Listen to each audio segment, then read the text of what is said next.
আল্লাহ রাব্বুল আলামিন সর্বকালের সর্বযুগের সর্বশ্রেষ্ঠ মহামানব হযরত মুহাম্মদ সাল্লাল্লাহু আলাইহি ওয়াসাল্লামকে আমাদের মাঝে উপহার হিসেবে দিয়ে দিলেন। শুধু তাই নয়, একটি কিতাব তার উপরে নাজিল করেছেন, সর্বশ্রেষ্ঠ কিতাব।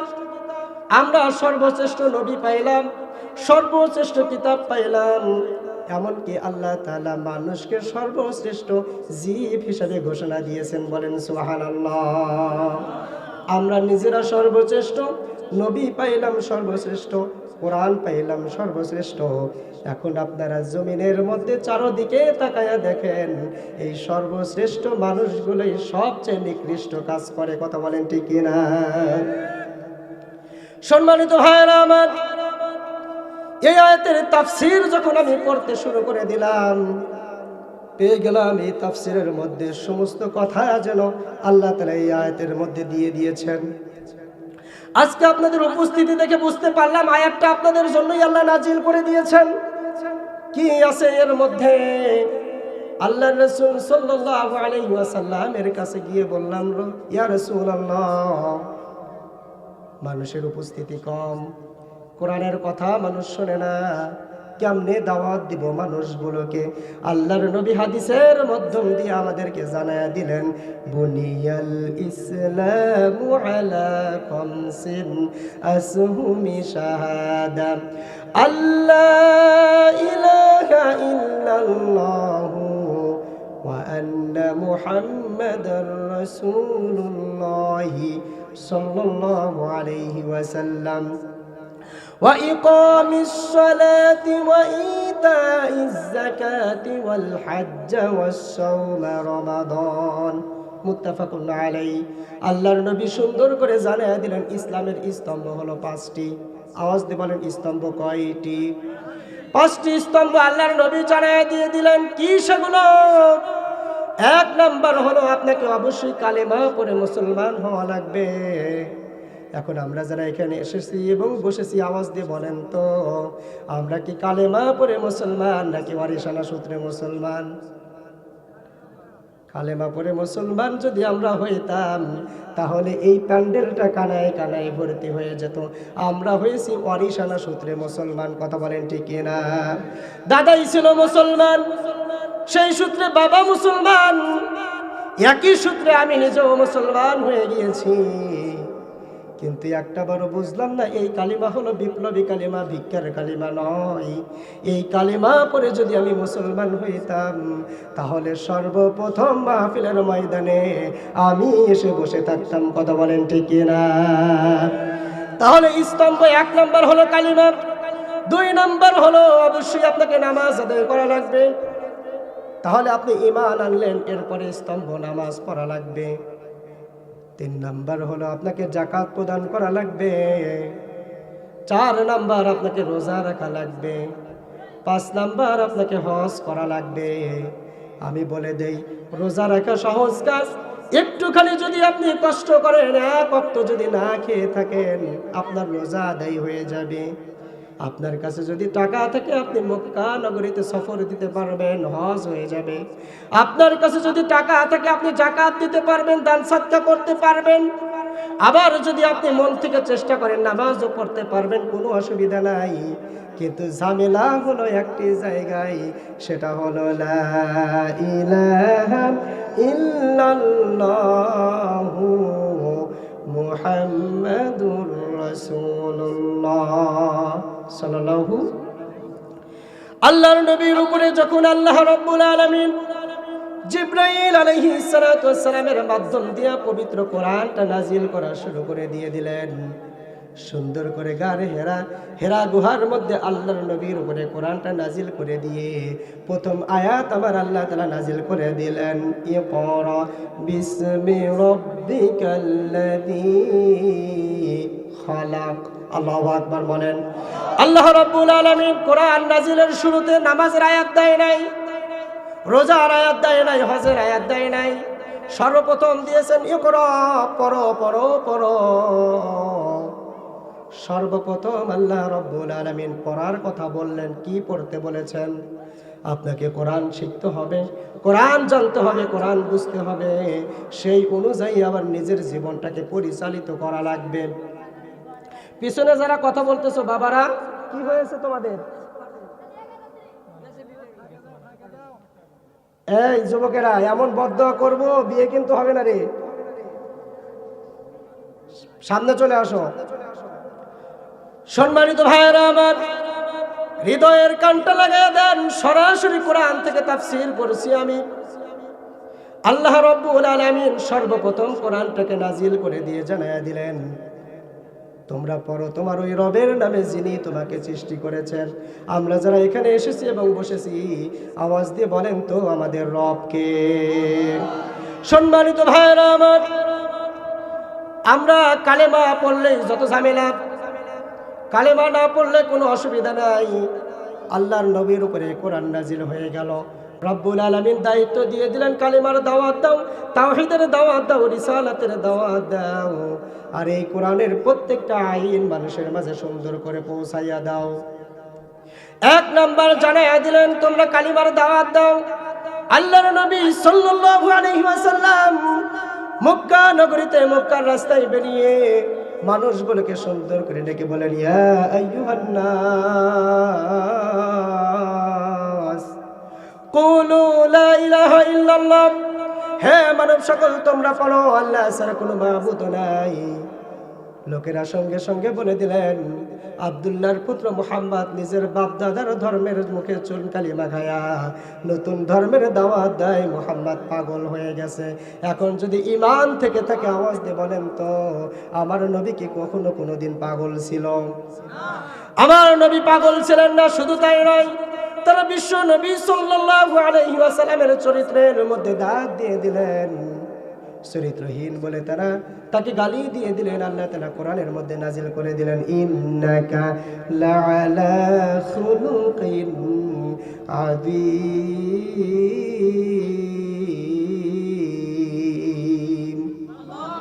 আল্লাহ রাব্বুল আলামিন জানায় দিলেন, নিশ্চয় গোটা মানব জাতির শিক্ষা নেওয়া উচিত আপনার এই চরিত্র থেকে। এই গোটা কোরআনটাই তো আপনার চরিত্র গো নবী। চিন্তার কোনো কারণ নাই, ভয়ের কোনো কারণ নাই। আমি আল্লাহ তাআলা ঘোষণা দিয়েছি, ইয়া আইয়ুহান নাবিয়্যু হাসবুকাল্লাহ ওয়া মান ইত্তাবা'আকা মিনাল মুমিনিন। আল্লাহ রাব্বুল আলামিন জানায় দিলেন, ওগো নবী, আপনি ভাবতেছেন আপনার ডান পাশে কেউ নাই, বাম পাশে কেউ নাই, সামনে কেউ নাই, পিছনে কেউ নাই, চিন্তার কোনো কারণ নাই। আমি আল্লাহ রাব্বুল আলামিন জানায়া দিয়ে দিলাম, আমি আল্লাহ আপনার জন্য যথেষ্ট। বলেন সুবহানাল্লাহ। আর পরের অংশে আল্লাহ তাআলা জানায়া দিলেন, ওয়া মান ইত্তাবা'আকা মিনাল মুমিনিন। ওগো নবী, আপনার ওই সমস্ত মুমিন বান্দা, মুমিন উম্মতদেরকে জানায়া দেন, যারা মনে করে তাদের ডানে বামে সামনে পিছনে কেউ নাই, তাদেরকে জানায়া দেন আমি আল্লাহ রাব্বুল আলামিন তাদের জন্য যথেষ্ট। সুবহানাল্লাহ বলেন। প্রিয় ভাইয়েরা আমার, আল্লাহর নবী হতাশ হয়ে গেলেন। লোকেরা তাকে পাগল বলে গালি দেয়, মাতাল বলে, মাঝে মধ্যে চরিত্রহীন বলে। আল্লাহর নবী সুন্দর করে আল্লাহর কাছে দুটি হাত তুলে তাহাজ্জুদ নামাজ পড়ে দোয়া করে দেয়, ওগো আমার রব, ইসলামের জন্য দুইজনের জন্য দোয়া করলাম।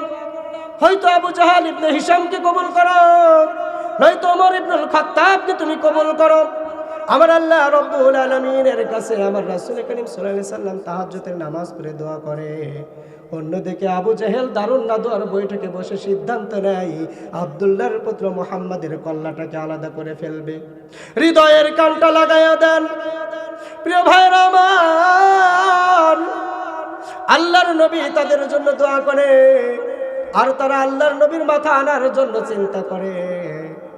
একদিন সিদ্ধান্ত হয়ে গেল, ওমর ইবনুল খাত্তাব ছুটে চলেছে নাঙ্গা তরবারি নিয়ে আল্লাহর নবীর মাথাটাকে গর্দান থেকে আলাদা করে ফেলবে।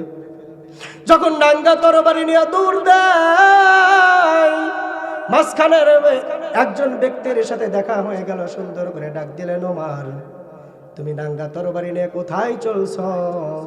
সুন্দর করে বলে দিলেন, আমি আব্দুল্লাহর পুত্র মুহাম্মাদের মাথা আনতে যাই। লোকটি বললেন, ওগো ওমর, তুমি আব্দুল্লাহর পুত্র মুহাম্মাদের মাথা আনার জন্য যাও, অন্যদিকে তোমার পরিবার, তোমার বোন জামাতা, তাদের গোটা পরিবার কোরআনটাকে মেনে নিয়ে সুন্দর করে কালেমা পড়েছে, লা ইলাহা ইল্লাল্লাহু মুহাম্মাদুর রাসূলুল্লাহ সাল্লাল্লাহু আলাইহি ওয়াসাল্লাম। ওমর সবচেয়ে রাগী একজন সাহাবী ছিলেন। রাগে চেহারাটা লাল হয়ে গেল। রাস্তার মোড়টাকে ঘুরায় ফেললেন, বাইপাস রোড ধরে চলে গেলেন বোনের বাসায়। বোনের দরজায় গিয়ে কড়া নাড়াই। বোনটা দরজা খোলা মাত্র সুন্দর করে ওমর ইবনুল খাত্তাব জিজ্ঞাসা করলো, ও বোন, তুমি কি ইসলাম ধর্ম গ্রহণ করেছো? ওই যে আব্দুল্লাহর পুত্র মুহাম্মদ যেই ধর্মের দাওয়াত দেয়, তুমি কি সেই ধর্মে ওটাকে গ্রহণ করে ফেলেছো? সঙ্গে সঙ্গে বলে দিলেন, হ্যাঁ, আমি বুঝতে পেরেছি। তোমরা যার পূজা তোমরা করো, গরু দুধ দেয় বলে তোমরা গরুর পূজা করো, গাছ ফল দেয় বলে গাছের পূজা করো, সূর্য কিরণ দেয় বলে তার পূজা করো, চন্দ্র আলো দেয় বলে চন্দ্রের পূজা করো, পানি খাইলে জীবন বাঁচে বলে তোমরা পানির পূজা করে থাকো। কিন্তু আমি সূত্রে মিলায়া দেখলাম, গাছ যিনি সৃষ্টি করেছেন, গরু যিনি সৃষ্টি করেছেন, পানি যিনি দিয়েছেন, সূর্য যিনি সৃষ্টি করেছেন, আসমানের মালিক যিনি, জমিনের মালিক তিনি। সুতরাং সব কিছু বিশ্লেষণ করে দেখলাম একমাত্র সৃষ্টিকর্তা হলেন আমার আল্লাহ। আল্লাহু আকবার।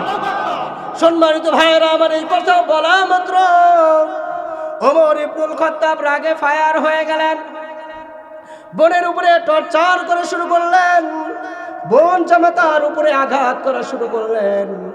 বোন জামাতার পিছনে পিঠের মধ্যে যতবার বাড়ি দেয়, ফিনকি দিয়ে রক্তগুলো বেরিয়ে গড়িয়ে গড়িয়ে পড়ে। বোন চিৎকার করে কান্না করে, ভাই তুমি মাফ করে দাও।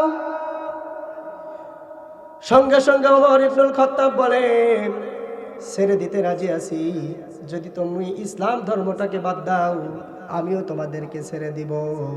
সঙ্গে সঙ্গে বলে দিলেন, ইসলাম ধর্মের জন্য সব দিতে রাজি, কিন্তু আমরা তোমার কাছে মাথা নত করতে রাজি নাই। সঙ্গে সঙ্গে ওমর ইবনুল খাত্তাবের কৌতূহল বেড়ে গেল, কি আছে এই কোরআনের মধ্যে যার জন্য জীবন দিতে রাজি। একটা দিক দিয়ে এই কি অবস্থা, এক দিক দিয়ে আল্লাহর নবীর দুয়ার ধাক্কা তার দিলের মধ্যে লাগতেছে, অন্য দিক দিয়ে তার বোনের কষ্ট দেখার পরে কৌতূহল বেড়ে যাচ্ছে, কি আছে এই কোরআনের মধ্যে। সঙ্গে সঙ্গে জিজ্ঞাসা করলেন, কি আছে তোমার কোরআনের মধ্যে? আমাকে একটু দাও, আমি দেখতে চাই কি আছে এই কোরআনের মধ্যে। সঙ্গে সঙ্গে ওমর ইবনুল খাত্তাবের বোন বলে দিলেন, এই কোরআনটা যদি তুমি ধরতে চাও, পড়তে চাও, দেখতে চাও, তাহলে অবশ্যই তোমাকে আগে পবিত্রতা অর্জন করা লাগবে। একটু আওয়াজ দিয়ে বলেন তো, ওযু ছাড়া কি কোরআন ধরা যায়? সুন্দর করে বলে দিলেন, আগে পবিত্রতা অর্জন করো। একদিক থেকে আল্লাহর নবীর দুয়ার ধাক্কা, অন্য দিক দিয়ে তার কৌতূহল বেড়েই যাচ্ছে। সুন্দর করে পবিত্রতা অর্জন করলেন, ওযু করালেন তাকে।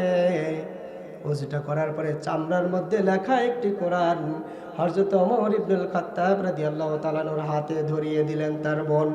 কোরআনটা খুললেন, সঙ্গে সঙ্গে দেখতে পেলেন রব্বুল আলামিন সুন্দর করে নাজিল করে দিয়েছেন, তাহা মা আনজালনা আলাইকাল কুরআনা লিতাশকা। আল্লাহু আকবার। এইটা দেখা মাত্র তার হৃদয়টা গলে গেল। বোনকে ডাক দিয়ে বলে, বোন আমি আর দেরি করতে চাই না, তুমি আমাকে এখনই নিয়ে যাও দোজাহানের বাদশা হযরত মুহাম্মদ সাল্লাল্লাহু আলাইহি ওয়াসাল্লামের কাছে আমি গিয়ে সুন্দর করে কালেমা পড়ে মুসলমান হয়ে যাব, দেরি করায়ও না। যদি আমার এখন মৃত্যু হয়ে যায়, আমি বেঈমান হয়ে মৃত্যুবরণ করব, আমি আর দেরি করতে চাই না। আমাকে এখনই নিয়ে যাও এবং সুন্দর করে কালেমা পড়ে মুসলমান বানায়া দাও। ওমর ইবনুল খাত্তাব রাদিয়াল্লাহু তাআলা আর দেরি করলেন না। নবী করিম সাল্লাল্লাহু আলাইহি ওয়াসাল্লামের সামনে গিয়ে সুন্দর করে তরবারিটা রেখে দিয়ে বললেন, ইয়া রাসূলুল্লাহ, বড্ড ভুল করেছি আমি, আমাকে আপনি মাফ করে দেন, মাফ করে দেন এবং কালেমা পড়ে মুসলমান বানায়া দেন। সঙ্গে সঙ্গে আল্লাহর নবী তাকে পড়ায় দিলেন, আশহাদু আল্লা ইলাহা ইল্লাল্লাহু ওয়াহদাহু লা শারীকা লাহু ওয়া আশহাদু আন্না সাইয়্যিদানা ওয়া মাওলানা মুহাম্মাদান আবদুহু ওয়া রাসূলুহু। আল্লাহু আকবার। ধন্য আমি ধন্য শুধুই তোমার জন্য। তিনি কে? ধন্য আমি ধন্য শুধুই তোমার জন্য। সবাই বলেন আমার সাথে, আমি ধন্য শুধুই তোমার জন্য। তুমি ছাড়া আর কে আছে আমার, তুমি ছাড়া আর কে আছে আমার, এত কাছে অনন্য। ধন্য আমি ধন্য শুধুই তোমার জন্য। তোমার মতো মালিক যাদের আছে, বিপদ বালাই তুচ্ছ তাদের কাছে। তোমার মতো মালিক যাদের আছে, বিপদ বালাই তুচ্ছ তাদের কাছে। তুমি আসো যার তার কাছে আর, তুমি আসো যার তার কাছে আর, যা কিছু সবই নগণ্য। ধন্য আমি ধন্য শুধুই তোমার জন্য। মারহাবা। তোমার খুশি থাকে যদি পুঁজি, কামিয়াবি আসবে আমায় খুঁজি। তোমার খুশি থাকে যদি পুঁজি, কামিয়াবি আসবে আমায় খুঁজি। তুমি যাকে চাও দ্বার খুলে দাও, তুমি যাকে চাও দ্বার খুলে দাও, বাগিচা বনে অরণ্য। ধন্য আমি ধন্য শুধুই তোমার জন্য। ধন্য আমি ধন্য শুধুই তোমার জন্য। আল্লাহু আকবার। বিশ্বনবী সাল্লাল্লাহু আলাইহি ওয়াসাল্লাম হযরত ওমর ইবনুল খাত্তাব রাদিয়াল্লাহু তাআলা আনহুকে কালেমা পড়ে মুসলমান বানালেন। সঙ্গে সঙ্গে ওমর ইবনুল খাত্তাব রাদিয়াল্লাহু তাআলা আনহু ঘোষণা দিলেন, ইয়া রাসূলুল্লাহ, আপনার এই কোরআনটা কি সত্য? আল্লাহর নবী বললেন, হ্যাঁ সত্য। ইসলাম কি সত্য? হ্যাঁ সত্য। আপনি নবী সত্য? হ্যাঁ সত্য। তাহলে আজকের থেকে সত্য কোরআন সত্য, ইসলাম সত্য, নবীর এই দাওয়াত আর গোপনে চলবে না। আজকে আমি ওমর ইবনুল খাত্তাব বলে দিলাম, আজকের থেকে ইসলামের দাওয়াত গোপনে চলবে। বলেন সুবহানাল্লাহ। আল্লাহর নবী ডাক দিয়ে বলেন, ওমর, আমরা তো সংখ্যালঘু, আমাদেরও তো সংখ্যা অনেক কম। আমরা যদি আজকে ওপেনে দাওয়াত নিয়ে বেরিয়ে পড়ি, ইহুদিরা আমাদের উপর অত্যাচার শুরু করে দিবে, অমুসলিমেরা আমাদের উপর অত্যাচার শুরু করে দিবেন। আল্লাহর নবীর এমন বক্তব্য শোনা মাত্র হযরত ওমর ফারুক রাদিয়াল্লাহু তাআলা আনহু বলেন, ইয়া রাসূলুল্লাহ, আপনি শুধুমাত্র একটা অনুমতি দেন, আমি কাবা শরীফের ডান পাশ থেকে একটা মিছিল বের করব। আপনি মাঝখানে থাকবেন, বাম পাশে আমি ওমর থাকবো, ডান পাশে হযরত আবু বকর রাদিয়াল্লাহু তাআলা আনহু থাকবে। চলেন আমরা একটা মিছিল বের করে ফেলি। সুন্দর করে যখন মিছিল বের করেছেন, মিছিলের তাকবীর ছিল নারে তাকবীর আল্লাহু আকবার। এই স্লোগান দিয়ে দিয়ে তারা মিছিল বের করলেন। মিছিলটা বের করার আগে হযরত ওমর ফারুক রাদিয়াল্লাহু তাআলা আনহু পাহাড়ের চূড়ার মধ্যে দাঁড়ায় মক্কার মানুষগুলোকে ডেকে বলেন, ও মক্কার লোকেরা শোনো, আমি ওমর আজকে ইসলাম ধর্ম গ্রহণ করেছি। আজকের থেকে ইসলামের দাওয়াত ওখানে দিয়ে দিব। যদি এমন কোনো মা থেকে থাকো সন্তান হারা হবা, তোমার সন্তানকে আমি ওমরের সামনে পাঠাইয়া দিও। এমনকি কোনো স্ত্রী আছো স্বামী হারা হবা, তাহলে তোমার স্বামী যেন আমি ওমরের সামনে আসে। এমন কোন বাবা আছো নাকি যে সন্তান হারা বাবা হবা, তাহলে যেন তোমার সন্তান আমি ওমরের সামনে চলে আসে। সুন্দর করে ঘোষণা দিলেন, মিছিল বের করলেন, নারে তাকবীর আল্লাহু আকবারের স্লোগান দিয়ে দিয়ে। একদিক থেকে আল্লাহর নবীর সুন্দর মিছিল, অন্য দিক থেকে আবু জেহেলের সেনাপতি দেখা মাত্র চলে গেছেন আবু জেহেলের কাছে, গিয়ে বলতেছে, হুজুর কামটা অন্য কিছু হয়ে গেল। দেখলাম যে উমারকে পাঠাইলাম আব্দুল্লাহর পুত্র মুহাম্মাদের মাথা আনার জন্য, গিয়ে দেখতে পারলাম সেই উমার আব্দুল্লাহর বেটা মুহাম্মাদের মাথা তো আনে নাই, বরং তার ধর্ম গ্রহণ করে আল্লাহর বরত্বের ঘোষণা দেয়। সুবহানাল্লাহ, আল্লাহর বরত্বের ঘোষণা দেয় দেখলাম। তাহলে উপায় কি? আবু জেহেল তার দলবল নিয়ে একটা মিছিল বের করলেন। তাদের স্লোগান ছিল জয় হো বল জয় মা কালী। কাবা শরীফের বাম পাশ থেকে তাদের মিছিল, ডান পাশ থেকে হযরত ওমরের মিছিল সুন্দর করে চলছে। সামনাসামনি যখন হয়ে গেছে, সঙ্গে সঙ্গে ওমর একটি কথা বলে দিয়েছে, জয়ের দল রাখবো না। এই যে জয়ের দল পালাইছে, শুধু ওখান থেকেই জয়ের দল পালাই নাই, বাংলার জমিন থেকেও জয়ের দল পালাইছে। কথা বলেন ঠিক না? সম্মানিত ভাইয়েরা আমার, হৃদয়ের কানটা লাগাইয়া দেন। আল্লাহর নবী কোরআনটা দিয়া মানুষগুলোকে সুন্দর করে আহ্বান করলেন, এসো কোরআনের পথে, এসো তোমরা ইসলামের ছায়াতলে। যুদ্ধের মাধ্যম দিয়া আবার নবী নিজের দন্দান মোবারক শহীদ করলেন। লোহার কলা হেলমেটটা পর্যন্ত আল্লাহর নবীর মাথার মধ্যে ঢুকে গেল। একটাই কারণ, সেটা হলো এই কোরআনটা সুন্দর করে আমার আপনার মাঝে দিয়ে দিবেন। এখন আওয়াজ দিয়ে বলেন তো, আপনাদের বাড়িতে কোরআন আছে না নাই? আপনার বাড়িতে কোরআন আছে, মসজিদের মধ্যে কোরআন আছে, মাদ্রাসার মধ্যে কোরআন আছে, হাফেজের সিনার মধ্যে কোরআন রয়েছে, আজকের মাহফিলের মধ্যেও কোরআন রয়েছে। কোরআন আমাদের প্রত্যেকটা জায়গায় রয়েছে, কিন্তু এই কোরআনের আইন সমাজের মধ্যে বিদ্যমান নাই। কথা বলেন ঠিক না? কোরআন প্রত্যেকটা জায়গায় আপনি দেখতে পাবেন।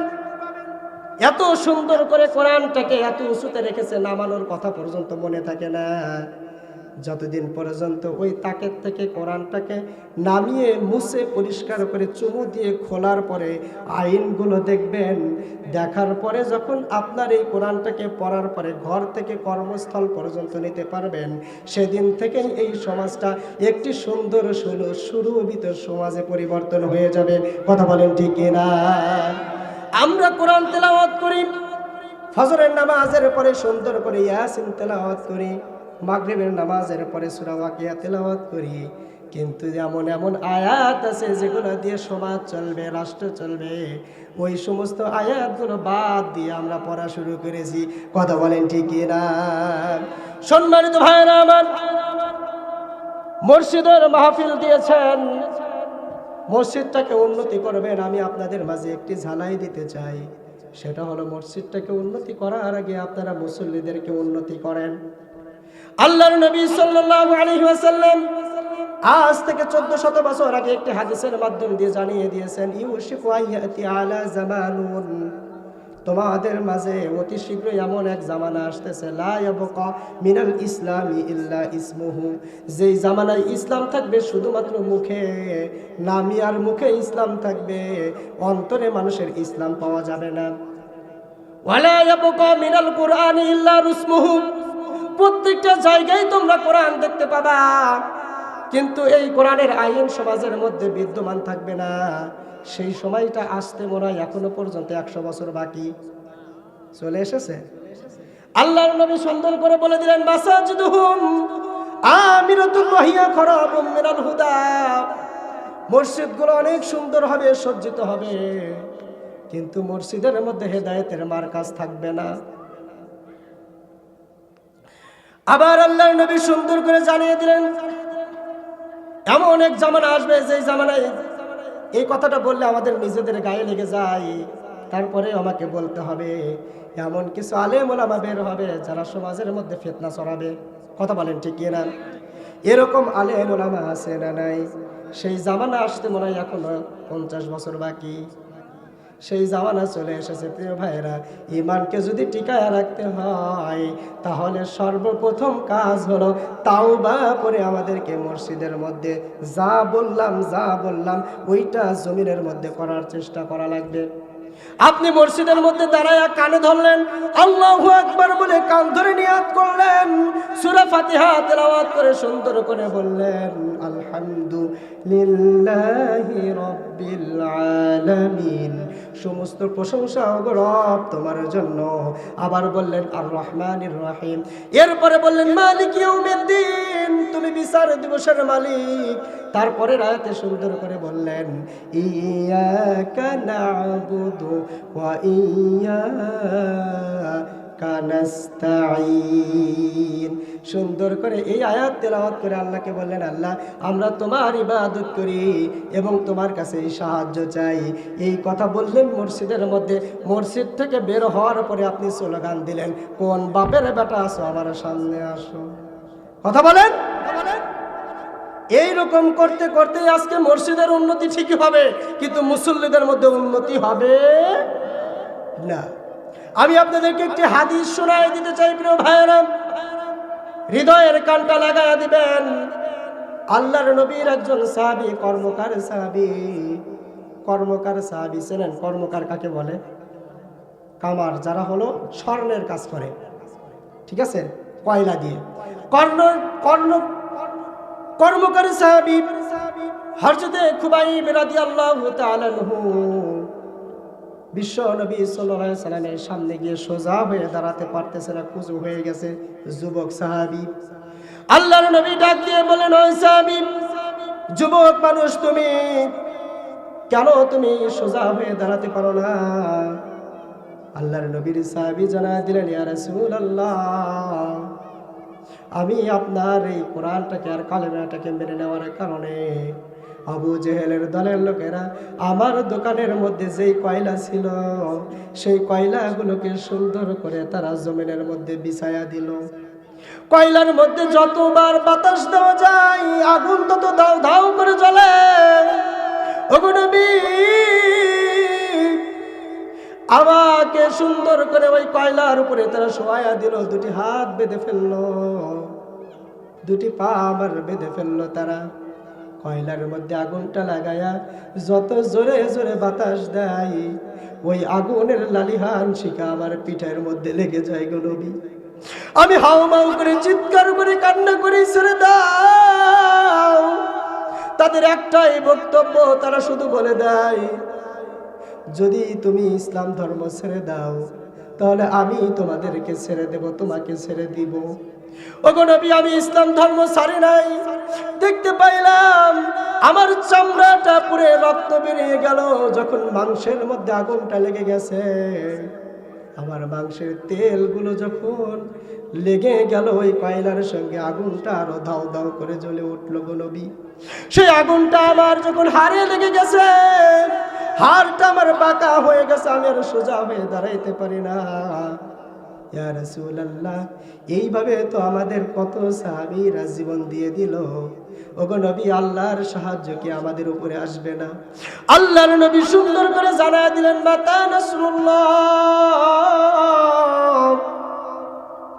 আল্লাহর সাহায্য অতি শীঘ্রই আমাদের মাঝে আসবে। নাসরুম মিনাল্লাহি ওয়া ফাতহুন করিব।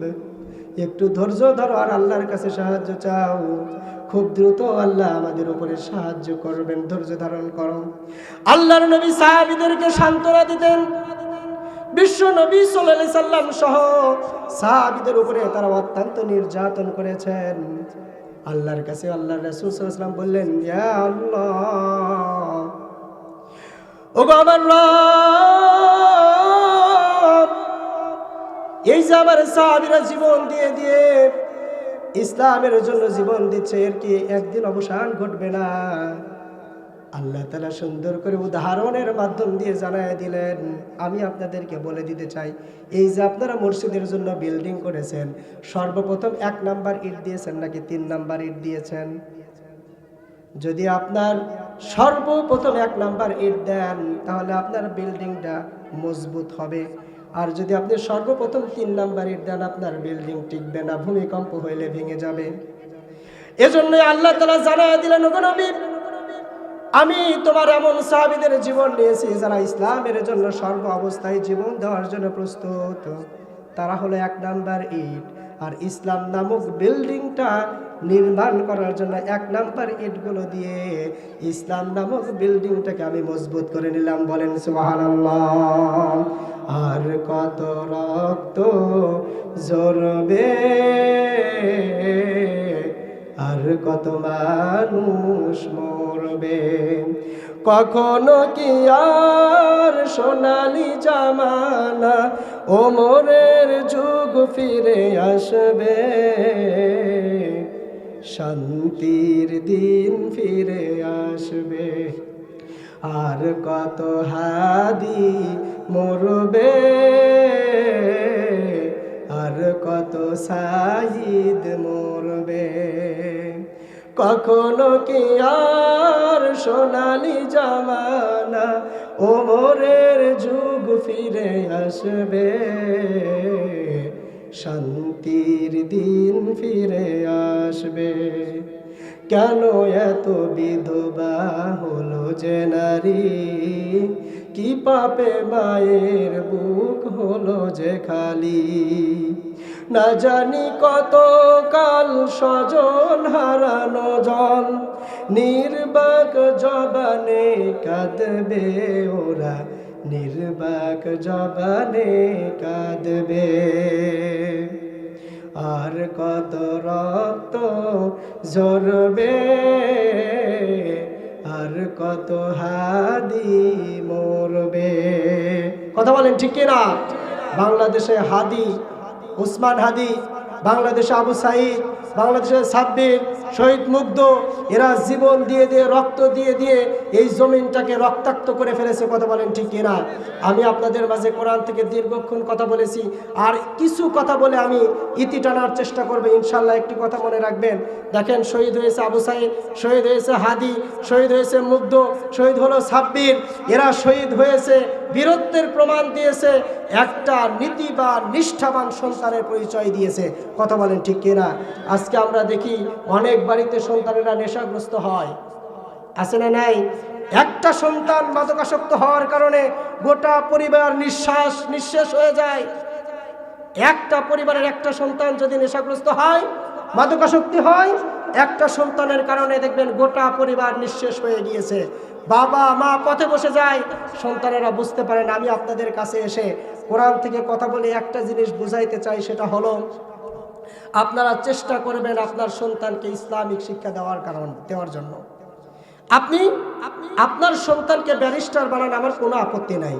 হাফেজ বানান, আমার কোনো আপত্তি নাই। তাকে ডাক্তার বানান, আমার আপত্তি নাই। তাকে জজ বানান, আমার কোনো আপত্তি নাই। আপনি যা ইচ্ছা তা বানাতে পারেন, আমার কোনো আপত্তি নাই। কিন্তু মুসলিম হিসাবে সর্বপ্রথম বেসিকে তাকে ইসলামের জ্ঞান দেওয়া লাগবে। স্যার কি বলেন? ইসলামের জ্ঞান আপনার তাকে দিতে হবে। আমরা মুসলমান হিসাবে জন্ম নিয়েছি, আমাদের একটা আশা থাকে, সেটা হলো মৃত্যুর পরে আমার সন্তান আমার লাশের সামনে দাঁড়িয়ে জানাজা পড়াবে। আমাদের একটা আশা থাকে, মৃত্যুর পরে আমার সন্তান কবরস্থানের পাশ দিয়ে যাওয়ার পরে আমার জন্য হাত তুলে বলবে, রব্বির হামহুমা কামা রব্বায়ানি সগীরা। কথা বলেন ঠিক কিনা? এইটা যদি আপনাদের আশা থেকে থাকে, তাহলে সর্বপ্রথম তাকে আপনারা ইসলামিক শিক্ষা দিবেন। অন্তত জানাজার দোয়াটা শিখবে, ভাত খাওয়ার দোয়া শিখবে, দরুদ শরীফ শিখবে, দোয়া মাসুরা শিখবে, দোয়া কুনুত শিখবে, কেমনে মসজিদের ভিতরে ঢুকতে হয়, কিভাবে আদব নিয়ে নামাজ আদায় করতে হয়, কিভাবে মুরব্বীদের সাথে কথা বলতে হয়, মুরব্বীদের দেখলে কিভাবে সালাম দিয়ে চলতে হয়, কিন্তু আজকের যুবকেরা মুরব্বীদেরকে দেখা মাত্র আপনাদের এই কাঁচা রাস্তায় এত জোরে পিক আপ টানে মোটর সাইকেলের, মুরব্বীর চোখ তলিয়ে যায়, পিছনে দেখার টাইম নাই। কথা বলেন ঠিক কিনা? মুরব্বীর চোখ তলিয়ে যাচ্ছে, যুবকেরা দেখার কোনো সময়ই নেই তাদের। মুরব্বীদের সামনে দিয়ে হাফ প্যান্ট পরে ঘুরে বেড়ায়, 18 বছর 20 বছর বয়স হয়ে গিয়েছে, হাফ প্যান্ট পরে ঘুরে বেড়ায়, আর তাদেরকে বোঝায় আমরা ডিজিটাল আপডেট হয়েছি। যুবক আমার দিকে তাকাও, আমি নিজেও একজন যুবক, আমার মুখের মধ্যে দাঁড়িয়ে আছে, জুব্বা পরেছি, এইখানে বসেছি, লোকেরা আমার কথা শোনে, আমিও তোমাদের মতো যুবক। তুমি হাফ প্যান্ট পরে নিজেকে আপডেট মনে করো, আমি মনে করি এটা আপডেট নয়, এটা সর্বোচ্চ মানের নির্লজ্জতা, বেহায়াপনা। কথা বলেন ঠিক কিনা?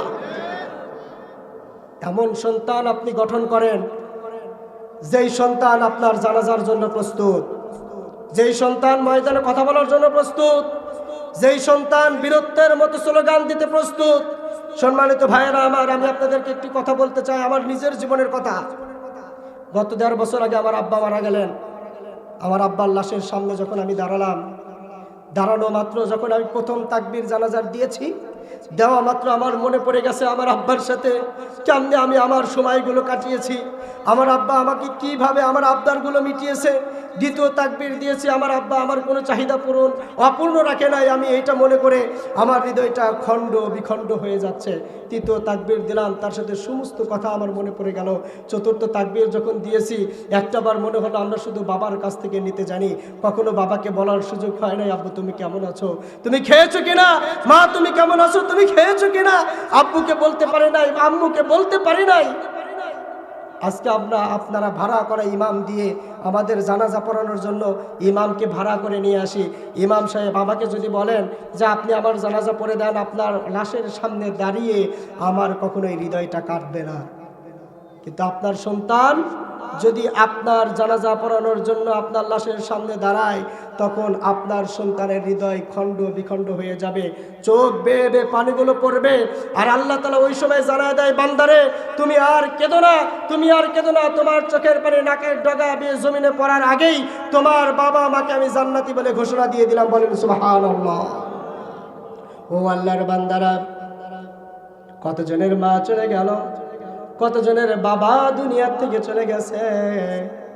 আমি আপনাদের মাঝে একটি কথা বলে দিতে চাই, আপনাকে দুনিয়াতে আনার জন্য আপনার মায়ের কম কষ্ট হয় নাই।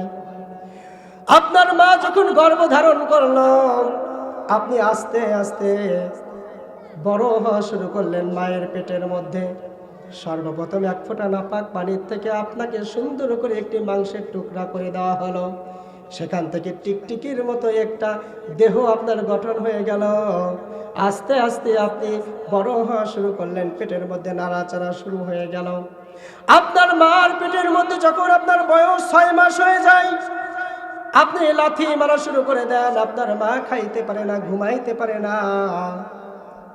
গভীর রজনীতে আপনার মা খাটের থেকে উঠে কনকনে শীতের মধ্যে বেলকুনির মধ্যে দাঁড়াইয়া আল্লাহর দিকে, আকাশের দিকে মুখ করে বলে, আল্লাহ তুমি আমার উপরে সাহায্য দান করো, ধৈর্য ধারণ করার তৌফিক দান করে দাও। আমার মা চিৎকার করে করে কান্না করে। আমার বাবা হঠাৎ করে বিছানার মধ্যে হাত দিয়ে দেখে মা নাই, স্ত্রীকে খুঁজে পাচ্ছে না। ঘর থেকে বাইরে এসে দেখে তার প্রাণের স্ত্রী ঘুমায় না, চোখের পানি ছেড়ে দিয়ে দিয়ে রবের দরবারে কান্না করে। সুন্দর করে বলে, প্রাণের স্ত্রী কি হয়েছে তোমার? স্ত্রী ডাক দিয়ে বলে, আমার পেটের মধ্যে তোমার বংশের প্রদীপ, আর এই তোমার বংশের প্রদীপকে নিয়ে আমি টেনশনে আছি, যেন সহি সালামতে তোমার এই বংশের প্রদীপটাকে দুনিয়ায় ভূমিষ্ঠ করতে পারি। মা চিৎকার করে কান্না করে, চোখের পানি ফেলে ফেলে কান্না করে। আর তোমার শরীরের গঠনটা আস্তে আস্তে বড় হয়, হইতে হইতে পাটা যখন কলিজার দিকে চলে এসে, চিকিৎসা বিজ্ঞানীরা বলে দেয়, আমরা মার গর্ভের মধ্যে থাকা অবস্থায় প্রায় 4000 থেকে নিয়ে 4200 বার মাকে আমরা পা দিয়ে আঘাত করে ফেলি। চিৎকার করে মা কান্না করে। 10 মাস 10 দিন যখন হয়ে গেল, আমরা ভিতরে থেকে বলে দিলাম, আম্মু আমি আর ভিতরে থাকবো না, আমাকে বাইরে নিয়ে আসার ব্যবস্থা করো। দাইকে ডাকা হলো, দাই চলে আসে, মাকে সুন্দর করে একটি বন্ধ ঘরের মধ্যে নিয়ে যায়, যে ঘরের মধ্যে মাকে খাটের উপরে রাখা হয় না। আপনারা যেরকম করে খড় বিছায়া উপরে একটা কাপড় পেরে বসে আছেন, মাকে এরকম একটি খড় বিছায়া উপরে কাপড় পেরে তার মধ্যে উত্তর দিকে করে শোয়ানো হয়। দাই সুন্দর করে মার হাত চেপে ধরে, আরেকজন মার পা চেপে ধরে। ওই সময় মা চিৎকার দিয়ে বলে, দাই আমাকে একটু সময় দাও, আমি একটু আমার প্রাণের স্বামীর সাথে কথা বলে আসব। সুন্দর করে স্বামীর কাছে গিয়ে বলে, প্রাণের স্বামী, এতদিন হলো তোমার সাথে সংসার করেছি, জানি না কোথায় ভুল হয়ে গেছে, ভুলগুলোকে ক্ষমা করে দিও। তোমার বংশের প্রদীপ দুনিয়াতে ভূমিষ্ঠ হওয়ার সময় যদি আমি মৃত্যুবরণ করে ফেলি, আমাকে তুমি মাফ করে দিও। স্বামীর কাছ থেকে মাফ চাই। চলে গেলেন শ্বশুরের কাছে, গিয়ে সুন্দর করে বলে, আব্বা, এতদিন হলো আপনার সংসারের মধ্যে আমি আছি, জানি না কখন আপনি আমার ব্যবহারে কষ্ট পেয়েছেন, আমার মনে হয় আমি আর বাঁচবো না, আমার সন্তান ভূমিষ্ঠ হওয়ার সময় হয়ে গেছে। ও আব্বু, তোমার কাছ থেকে আমি আজকে ক্ষমা চাইলাম, আমাকে মাফ করে দেন। আমি যদি দুনিয়ার থেকে চলে যাই, আমার সন্তানটাকে আপনারা দেখে রাখবেন, আর আমাকে মাফ করে দেন। পুত্রবধূ হিসাবে আমি আপনার কাছে মাফ চাই।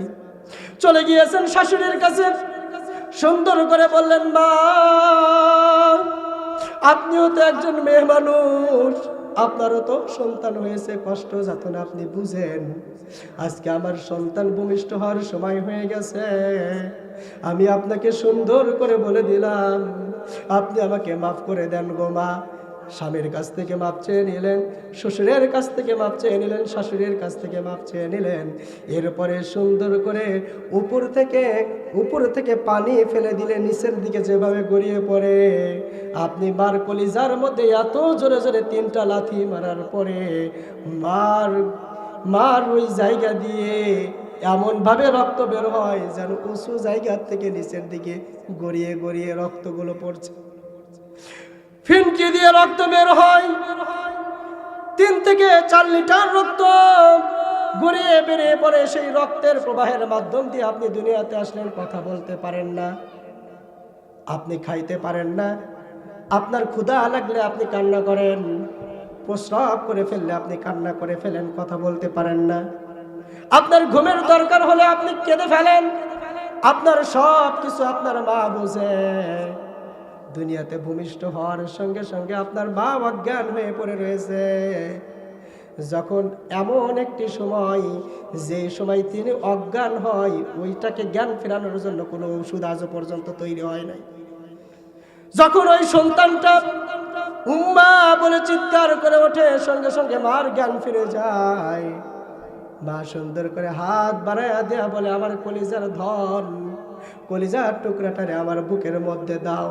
দাই বলে, ওর সাথে তো রক্ত লাগানো আছে, ময়লা লাগানো আছে, একটু পরিষ্কার করে তোমার কাছে দেই। বলে, না না, পরিষ্কার করা লাগবে না, তুমি আমার কলিজার টুকরা সন্তানটাকে আমার কাছে দাও। রক্ত মাখা সন্তানটাকে সুন্দর করে বুকের মধ্যে জড়ায়া ধরে, একবারের জন্য ঘৃণা করে না। একবার কপালের মধ্যে চুমা দেয়, একবার পেটের মধ্যে, বুকের মধ্যে, কোথায় কোথায় চুমা দিচ্ছে। মা দিশা পায় না, টের পায় না, কারণ ওই সন্তানটাকে বুকের মধ্যে নেওয়া মাত্র 10 মাস 10 দিনের সমস্ত ব্যথা এক মুহূর্তের মধ্যে মা ভুলে যায়। বলেন সুবহানাল্লাহ।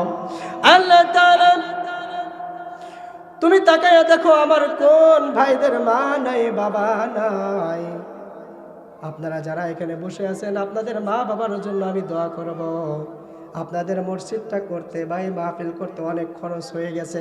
এমনকি আসো আল্লাহর রাস্তায় 5,000 10,000 করে দান করবা, একটুখানি এসে আমি হুজুরের সাথে একটু মুসাফা করে দাও।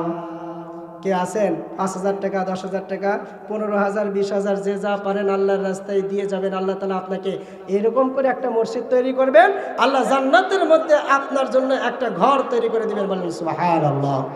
সম্মানিত ভাইরা আমার, আল্লাহর নবী সাল্লাল্লাহু আলাইহি ওয়াসাল্লাম মসজিদের মেম্বারের মধ্যে দাঁড়ায়া সুন্দর করে বললেন, এমন কোন সাহাবী আছো আমার সাথে জান্নাতে যাবা, আল্লাহকে করদে হাসানা দিবা? এমন সময় হযরত আবু দাহদা রাদিয়াল্লাহু তাআলা আনহু দাঁড়ায়া বললেন, ইয়া রাসূলুল্লাহ, আমার জীবনের যা কিছু ছিল সব কিছু আমি আল্লাহর রাস্তায় দান করে দিয়েছি। এখন সর্বশেষ আমার কাছে একটা 600 খেজুর গাছ বিশিষ্ট বাগান রয়েছে, সেটা আমি আজকে আপনার হাতে দিয়ে আল্লাহর ওই জান্নাতটাকে ক্রয় করতে চাই। বলেন সুবহানাল্লাহ। আল্লাহর রাসূল সাল্লাল্লাহু আলাইহি ওয়াসাল্লাম বললেন ডাক দিয়ে, আবু দাহদা, তুমি যদি বাগানটা দিয়ে দাও তাহলে তুমি কোথায় থাকবা, কি খাইবা? বলে, আমার কাছ থেকে সব দিয়ে দিয়েছি, একটা দুইটা জিনিস রাখলাম, সেটা হলো আল্লাহর রাসূল আর নবী। বলেন সুবহানাল্লাহ। সুন্দর করে ডেকে বাড়িতে চলে গেলেন। বাগানের মধ্যে ছোট্ট একটি ঘরের মধ্যে তারা বাস করতো স্ত্রীকে নিয়ে। স্ত্রীকে ডাক দিয়ে বললেন, প্রাণের স্ত্রী, আজকে এমন একটি কাজ করেছি, আমাদের সর্বশেষ সম্বল 600 খেজুর গাছ বিশিষ্ট বাগানটাকে আমি আল্লাহর রাস্তায় দান করে দিয়েছি। স্ত্রী খুশি হয়ে গেলেন, সঙ্গে সঙ্গে বাগান থেকে বেরিয়ে পড়লেন। স্বামী ডাক দিয়ে বলে, তুমি কি আমাকে একটু প্রশ্ন করবা না, কেন আমি সর্বশেষ সম্বলটা দান করে দিলাম? স্ত্রী সুন্দর করে বলে দিলেন, আমি জানি আল্লাহর এই জান্নাতটাকে ক্রয় করার জন্য জীবনের সর্বশেষ সম্বলটা পর্যন্ত আপনি আল্লাহর রাস্তায় দান করে দিয়েছেন। বলেন সুবহানাল্লাহ।